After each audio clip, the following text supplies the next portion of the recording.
Welcome to Your Spiritual Besties Podcast. I'm Lauren Ledoux. And I'm Rashida McCoy.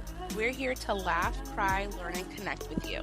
We discuss anything and everything from our everyday lives to the magical, mystical, and woo-woo. So take a deep breath, grab a cup of tea, and set an intention to receive, because you deserve it, bestie.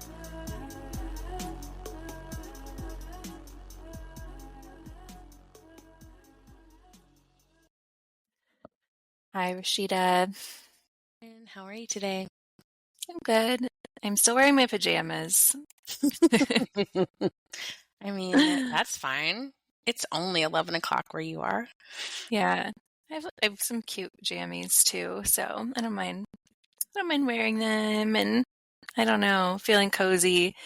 We have been going just like balls to the wall right now, like all day, every day has been packed. And I don't mean packed like, oh my God, we're so busy, but it's just like lots of time outside, lots of time socializing, lots of times doing simple things that are really fulfilling, actually. Mm-hmm. But it's like every day, by the end of the day, we're like, whoo.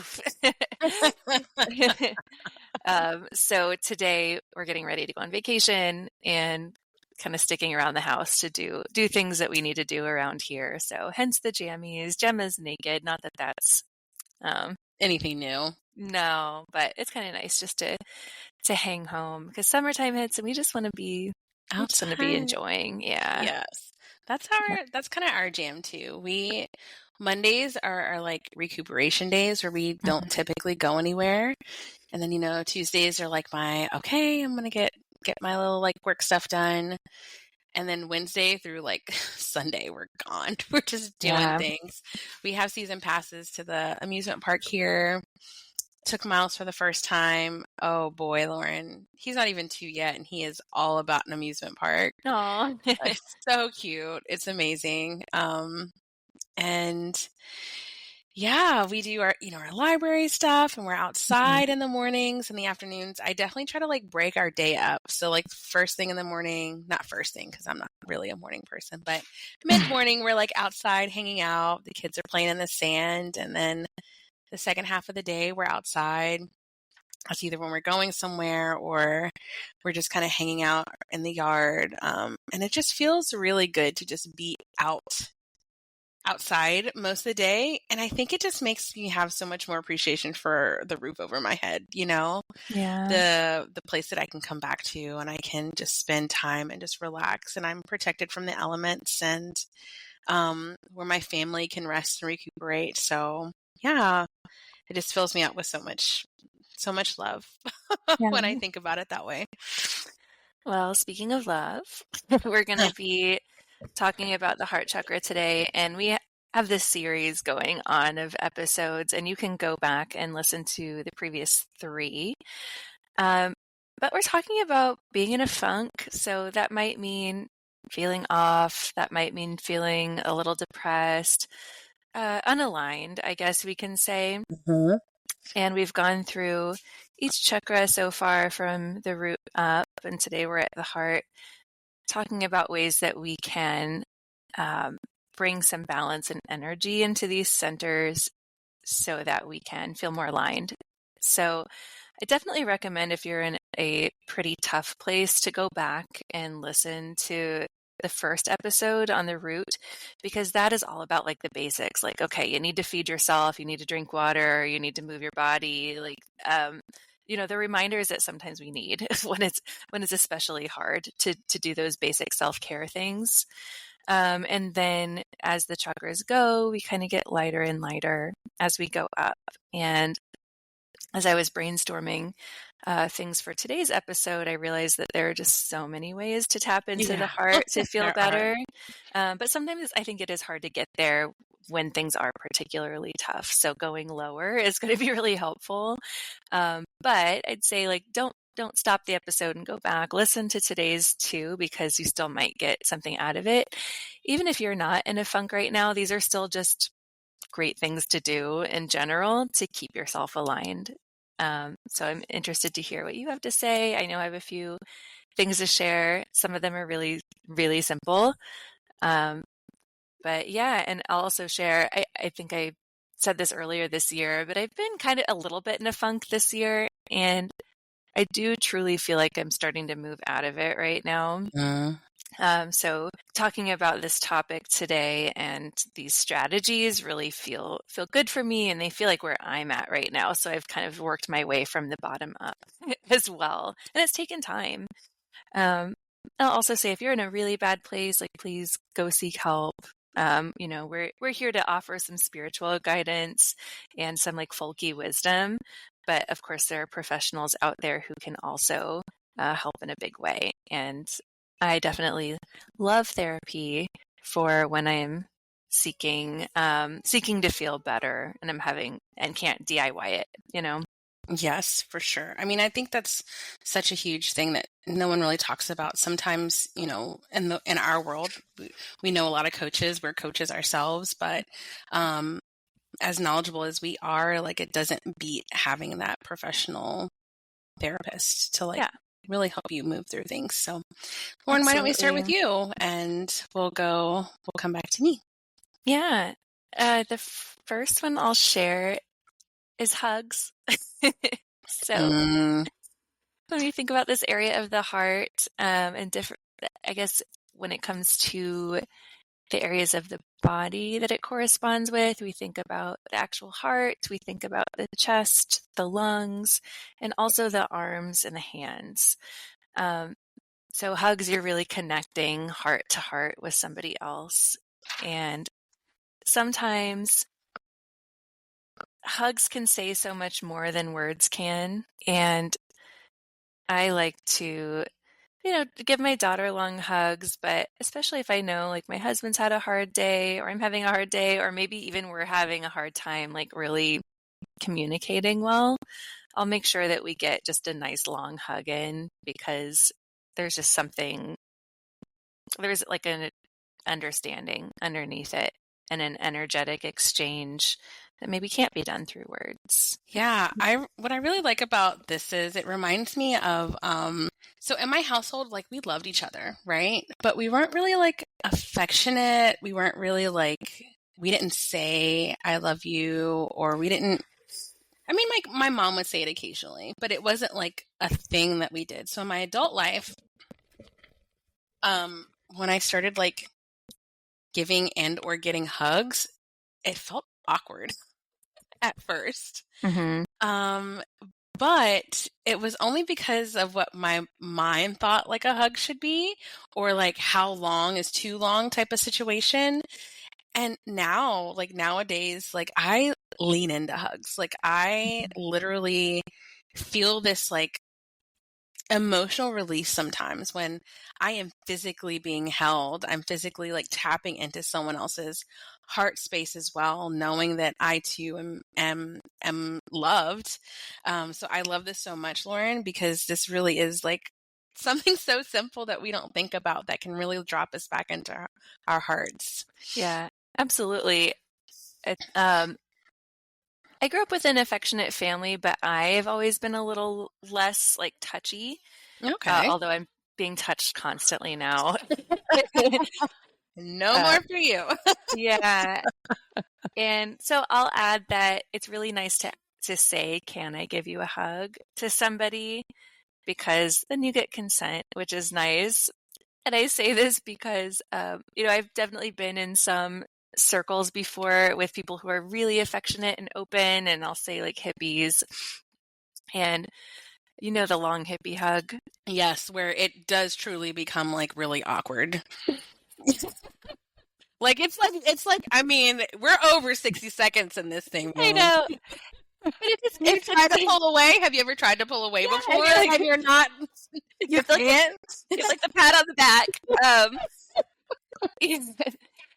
So that can be a little weird. If it's two people who are into that, absolutely go for it. But I'd say like just be mindful, of who you're hugging and how long it's in the situation. I had a student who was having a hard time with something and stayed after class this past weekend, and I know that they live alone, and I asked them if I could give them a hug. Hold on, Gemma. I asked them if I could give them a hug, and they said yes, and it was a long one because they kind of needed to just be held for a little while. But I definitely wanted to ask for consent and like not overstep my boundaries. So I don't know. I felt the need to go into that much detail about a hug, but I've just seen it get weird before. No, like who's talking about a hug? No one's talking about a hug. We Yeah. don't talk about hugs unless we're like talking about our toddlers hugging each other, but there is an art to a hug when you're an adult, right? Like you Yes. have to like just find that balance. And I think the difference is, Lauren, I know we're both being like with a hug, we're both being like held, but I think there's a difference because you were giving your student a hug, but you were also really like holding them. Yeah. To show that support and that groundedness. So I think there is a difference in the type of hugs we give and what is needed in certain situations and scenarios. But this is such a great one. Like it works every time, like a charm for my kids. Like, do you need a hug? And they're not even hurt at that point, but they're just like, I just need that assurance. I just need you to hold me 1 second. Okay. What about you? Yeah. So for me, I found that sometimes working with the senses can kind of help, and really like essential oils. You kind of want to play with them, but obviously things like the rose oil, jasmine, lavender, bergamot, these oils kind of like help bring us into balance with our heart space. And if you were into essential oils and you kind of like work with them, like you'll know that these are really meant to help with this particular space. And it kind of like takes your mind off of maybe what's going on, and it brings your body into this like feeling of presence in a way when you're really focused on this scent. You're really focused on this smell. What does the smell mean to you? What is it bringing up? And like jasmine for me is just one of those ultimate like smell good fragrances. I just have like this deep compassion feeling, not only for myself, but just for nature that comes over me when I smell this particular scent. And it can honestly be any scent, honestly, like depending on how you feel with certain things, because I know with our scents, our brains get triggered to maybe certain memories. And so if there's like an especially amazing memory where you just felt so loved that day or that moment, like go back to that. Get that feeling and really like be into that moment. And I think that is a really great practice to help you kind of like align or balance your heart chakra space. I love that. I didn't even think about that. For me, well, I love rose oil and I love jasmine too, but geranium's like my favorite heart scent. Yeah, for sure. There's something about geranium. Yeah, it's like bright and joyful.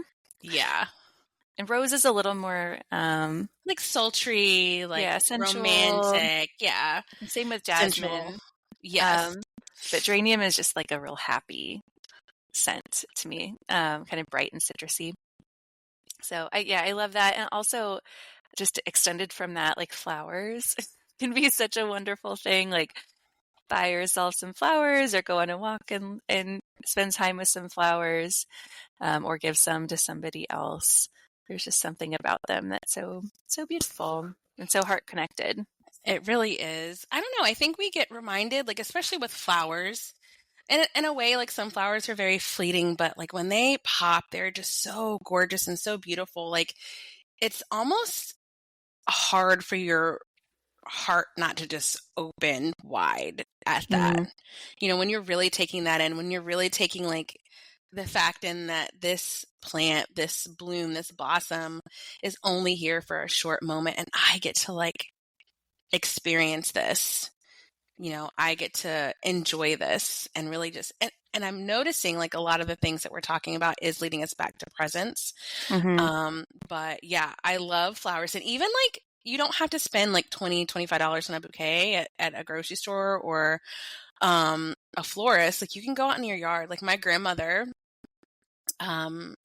picked a bunch of people would call weeds that have so many great properties, but oxeye daisies and dandelions and red clovers and all these different things that we cut down every day in our yard are amazing, and they're just as beautiful as the vibrant, bright rose and the lilies, but they have a different feel to them. And I would say maybe, Lauren, a great practice with this is, get that bouquet and see how you feel. Maybe journal on that, what's coming up for you. And then go in your yard or go on your property or, no one cares if like you're in a public space and you're picking flowers either. They get cut down anyway. But, pick those up and see how that energy makes you feel and really tap into that. I think that would be I'm going to write that down. That would be a great practice. Great practice to do. Because I stare at my grandmother's bouquet. She had one for Mother's Day, and then she had the one where she picked, and it was just like a different energy. It was both beautiful, but just completely different energy. Yeah, we have so many, weeds, we'll say, growing right now around, like beautiful little white flowers and purple and yellow. And Gemma loves to stop and pick them and smell them, and it's always a good reminder to like just stop and admire the beauty around you. And beauty is very much associated with the heart. So I'll go into next. So when I think about maybe a funk in this area, I think about loneliness. And a lot of people feel really lonely, even if they're around people all the time. So time with animals is really great for this area. Not like a random wild animal, but animals that you love. So spending time with your dog or your cat and really showing them appreciation.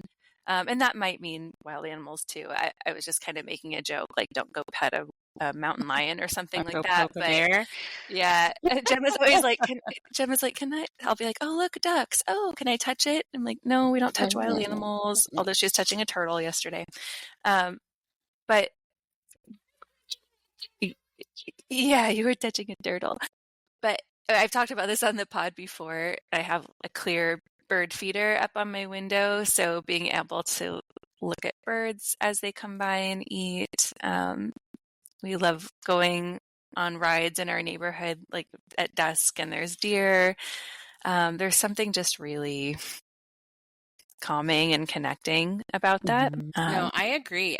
It also gets you to, especially with wild animals, it kind of gets you to like just to stop in that moment and just observe. Like it kind of like takes you out of your space, your maybe thoughts or what's going on in your brain. Because I know here we see a lot of wild animals, and I mean a lot. I mean, just like we have wild turkeys and we have deer, and sometimes we can catch a fox, which is not too good for my chickens. But we have hawks that are around here, even buzzards and ravens, and I have blue jays and cardinals. I mean, we have so many different things. Bunnies that I don't know what they're eating in our front yard, but they're chowing down on stuff. We see them every day. But sometimes it's fleeting, right? They don't like being out in the open and being witnessed in a way. And I think really like taking a moment to just like stop and be and see and observe, that is a way to connect, like you said, again, with the heart space. Yeah, animals. This is a kind of a little change in directions, but also when it comes to loneliness, I think like reaching out, obviously, it's hard to reach out to people sometimes when we're in a funk, but reaching out and just letting someone know how grateful you are for them can do wonders. Yeah. And a lot of times you'll get the love back too, which is nice. But I think sometimes we put it on others to be the one to reach out, or we feel like somebody owes us to reach out. But if you feel like connecting, like just do it. There's no scorecard. Yeah. I mean, there shouldn't be. No. There shouldn't be. Yeah, I really like the reaching out. There have been times where I have received, and it's almost like, man, in the best moments possible, that I would just receive a text from someone, and I'm like, did they know I was feeling a little off? Like these words meant so much to me. Like my cousin will do that occasionally. And it's just as simple, like, I've been thinking about you and I just want you to know I love you and I miss you. And seeing those things just randomly pop up is such a heart opener for me, to know that I'm being thought of, I'm being missed, and someone is thinking about me. Again, that loneliness part as well. Because I think sometimes if you're close to someone, you kind of know, if they may be going through something, but you don't want to pry. You don't want to be in someone's business, so to speak, but just letting them know that you're there, I think is a really great practice. And even too, if you're in a space of loneliness, not so much reaching out to someone to let them know what's going on with you, but also if you happen to think of that person, just starting that just like little drop and just say, hey, I don't know why, but I just wanted to say hi. And maybe just that thinking about you. Just thinking about you, that just might be, something that's needed to like really jumpstart you getting out of this space of loneliness and just being down. And, every season has something that, we all might be that might remind you of something, right? I know in January, I'm really reminded by my father's passing. I'm really reminded of that. I'm indoors most of the time. The sun's not really shining and the days aren't really long, and it's nothing that can be fixed, but just having someone reach out to me or me just reach out to a family member just kind of helps feel less alone and just more open. So I like this one, Lauren. Yeah. Do you have any more? I do. I have more. For me, I like the thought of acts of kindness. And not just a thought, but the actual act. I've done this multiple times where I will nowadays with 2 kids and things are a little bit more pricey. I can't go balls to the wall like I used to, but, I like to pay for things for people. If someone's in line at the Qdoba and they're getting something, I will say, hey, I want to go ahead and pay for those people too. They're getting an X, Y, and Z because I was a little nosy and listened to what their order was. So I like doing that. And then also too, I like just complimenting people. And I don't know, when I receive oh, hey, I really like your dress today. And I'm like, she doesn't see the hole on the side, so that's great. It looks great. Right? But it really makes me feel good about myself. If someone compliments my hair, and it doesn't always have to be physical features. You can just be in a room with someone and there's just something about them. You can even say that, hey, I don't know what it is about you, but I really love your energy. You're really vibrant today. Whatever the case may be, acts of kindness through an act or through speech. I don't know, just doing something for somebody, it really makes you feel good. And you don't have to overcomplicate it. You don't have to do it for me, sometimes I get really upset when we see a bunch of these people doing these quote unquote acts of kindness for likes or videos. I don't think it's coming from the heart space. So when you do decide to do something, you don't have to talk about it. You don't have to share about it. You don't have to, tell everyone this is what you've been doing for whomever. It's more coming from not only your heart space, and it's helping to activate someone else's to know that they're seen, someone cares about them, someone wanted them to have a good day. It's twofold, this particular practice. Yeah, that was one of mine too, which was acts of service. And just getting out of your own ego for a little while and taking the focus outward can be super helpful. I read a long time ago The 7 Spiritual Laws of Success by Deepak Chopra, and it was a book I've read a chapter of every day for a long time. And one of them is giving. One of the rules or laws of success is giving. And he talks about that, give a compliment, give a flower, give a blessing. It doesn't have to cost money. It doesn't have to be anything elaborate, but start to pour outward a little bit, and it's very rewarding. Don't do it because it's rewarding, but just do it just because. The blessing one was the one that really stuck with me, and I found myself blessing a lot of people. Yeah. And just, hoping and wishing and all these things. And I don't know, when you get in the habit of that, you can literally feel your heart space just swelling. And I think that's so beautiful. Yeah. It's nice to think about what it's like to be on the recipient end of that, of how it can really change your whole day when someone says one kind thing. Yes. Yeah, I think of like the heart attached to the hands too. So service for others as a way to use your hands, even if it's something you're already doing.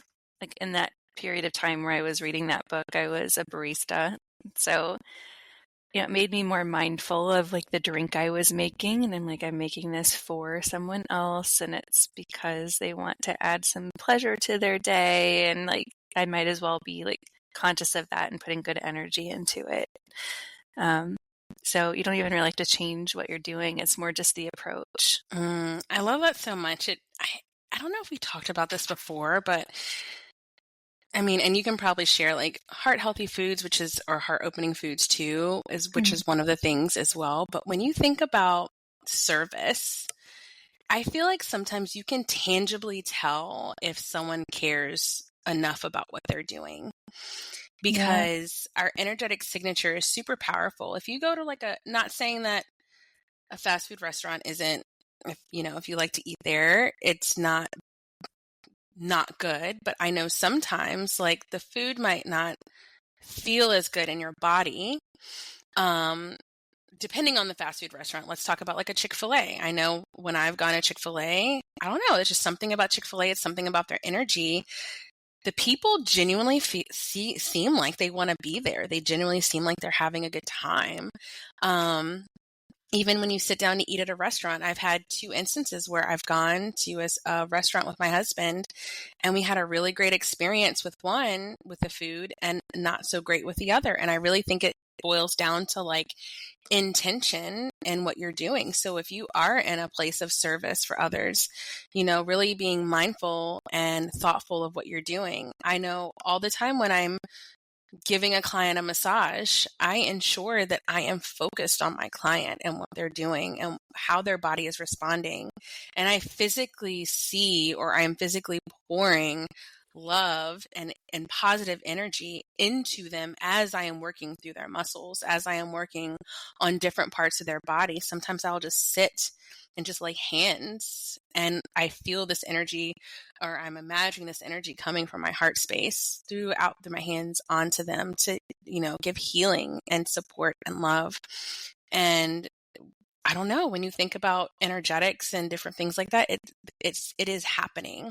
So being super intentional about the services that we're providing, and not just kind of getting caught with going through the motions of doing it, really, I feel like helps in a really big way.